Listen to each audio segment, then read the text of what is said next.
অভিশপ্ত তালতলা। গ্রামের নাম তালতলা। চারদিকে বিশাল তালগাছ, মাঝখানে একটা পুরনো পুকুর, আর তার পাশেই দাঁড়িয়ে আছে এক ভাঙা জমিদার বাড়ি।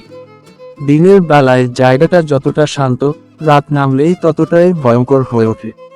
লোকজন বলে এই তালতলায় সন্ধ্যার পর কেউ থাকলে আর সুস্থভাবে ফিরে আসতে পারে না। এই গ্রামের পাশের শহর থেকে কয়েকজন বন্ধু বেড়াতে আসে, রাহুল, অর্ণব, তুহিন আর সায়ন। তারা ইউটিউবের জন্য ভৌতিক ভিডিও বানায়। গ্রামের লোকজনের মুখে তালতলার অভিশাপের গল্প শুনে তাদের আগ্রহ বেড়ে যায়। গ্রামের এক বৃদ্ধ তাদের বারবার নিষেধ করে, বাবারা, সূর্য ডোবার আগে ওই জায়গা ছেড়ে চলে যেও, না হলে ফিরতে পারবা না। কিন্তু ওরা হেসে উড়িয়ে দেয়। সন্ধ্যার আগে তারা ক্যামেরা, লাইট, মাইক সব নিয়ে ঢুকে পড়ে তালতলার ভেতর। জমিদার বাড়িটার ভাঙা দরজা ঠেলে ঢুকতে এক অদ্ভুত ঠান্ডা হাওয়া বয়ে যায়। বাইরে তখনও আলো আছে, কিন্তু ভেতরে যেন অন্ধকার জমে আছে। তুহিন বলে, এখানে তো বেশ ভালো হরর ফিল আসছে। তারা ভিডিও শুট শুরু করে। ক্যামেরার সামনে দাঁড়িয়ে রাহুল বলছে, আমরা এখন দাঁড়িয়ে আছি অভিশপ্ত তালতলায়। হঠাৎ পেছনে থেকে একটা শব্দ আসে, শক শক শক। সবাই থেমে যায়। সায়ন বলে, কে আছে? কোনো উত্তর নেই। তারা ভাবে হয়তো বাতাসে কিছু পড়েছে। আবার শুট শুরু করে, কিন্তু এবার ক্যামেরা নিজে থেকেই কাঁপতে শুরু করে। অর্ণব চিৎকার করে ওঠে, ক্যামেরাকে নাড়াচ্ছে। কেউ ছুঁয়েও দেখেনি। তারপর হঠাৎ পুরো বাড়ির ভেতর একসাথে দরজা জানালা বন্ধ হয়ে যায়। বাইরে যাওয়ার পথ বন্ধ, চারদিকে শুধু অন্ধকার। তুহিন মোবাইলের টর্চ জ্বালাতেই দেয়ালে দেখা যায় কিছু আঁকা, রক্ত দিয়ে লেখা, এখান থেকে কেউ যায় না। তাদের গা শিউরে ওঠে। ঠিক তখনই তারা শুনতে পায় এক মহিলার কান্না, খুব কাছে, আবার খুব দূরে। রাহুল সাহস করে শব্দের দিকে এগোয়। পুকুরের দিকে যেতেই তারা দেখে এক সাদা শাড়ি পরা মহিলা পানির ধারে বসে কাঁদছে। মহিলার চুল মুখ টিকে রেখেছে। সায়ন ফিসফিস করে বলে, ওটা মানুষ না। কিন্তু রাহুল ক্যামেরা নিয়ে এগিয়ে যায়। যত কাছে যায়, কান্নার শব্দ তত জোরে হয়। হঠাৎ মহিলা মাথা তুলে তাকায়। তার চোখ নেই, শুধু কালো গর্ত। এক বিকট চিৎকার দিয়ে সে উঠে দাঁড়ায়।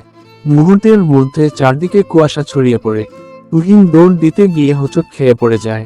তখনই সে অনুভব করে কেউ তার পা ধরে টানছে।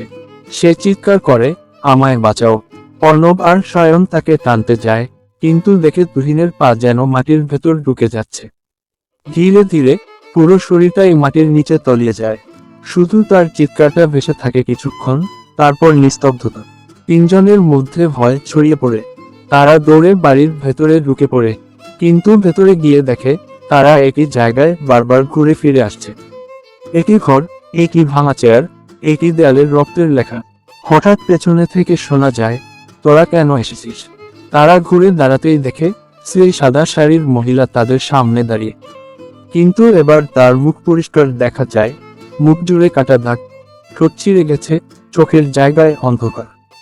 সে ধীরে ধীরে বলে, আমায় এখানে মেরেছিল এই বাড়ির লোকেরা, এখন কেউ বাঁচবে না। হঠাৎ সে লাফিয়ে পড়ে সায়নের ওপর। সায়নের গলা চেপে ধরে রাহুল আর অর্ণব পালানোর চেষ্টা করে। দরজা খুলতেই বাইরে দেখা যায় না কোনো পথ, শুধু অন্ধকার আর অন্ধকার। অর্ণব পেছনে তাকিয়ে দেখে সায়নের দেহটা ঝুলছে ছাদের সাথে, মাথা উল্টো দিকে ঘোরানো।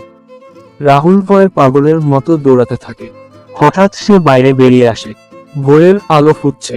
সে ভাবে সে বেঁচে গেছে, কিন্তু পেছনে তাকাতেই দেখে জমিদার বাড়ি নেই, পুকুর নেই, কিছুই নেই। চারপাশে শুধু তালগাছ আর কুয়াশা। তার মোবাইলটা নিজে থেকেই অন হয়ে যায়। ভিডিও প্লে হতে থাকে। ভিডিওতে দেখা যায় রাহুল নিজেই দাঁড়িয়ে আছে সেই সাদা শাড়ির মহিলার পাশে, আর মহিলা ধীরে ধীরে তার দিকে ঘুরে তাকাচ্ছে। তারপর ভিডিওতে শোনা যায় রাহুলের নিজের গলা, আমরা কেউ ফিরতে পারিনি। হঠাৎ মোবাইলের স্ক্রিন বন্ধ হয়ে যায়। পরদিন গ্রামের লোকজন তালতলার পাশে তিনটা দেহ খুঁজে পায়, রাহুল, অর্ণব আর সায়নের দেহ। তুহিনের কোনো খোঁজ পাওয়া যায় না।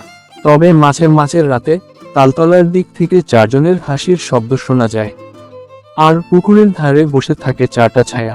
গ্রামের লোকেরা এখনো বলে, তালতলা শুধু একটা জায়গা না, এটা একটা ফাঁদ, যেখানে ঢুকলে ফিরে আসা যায়।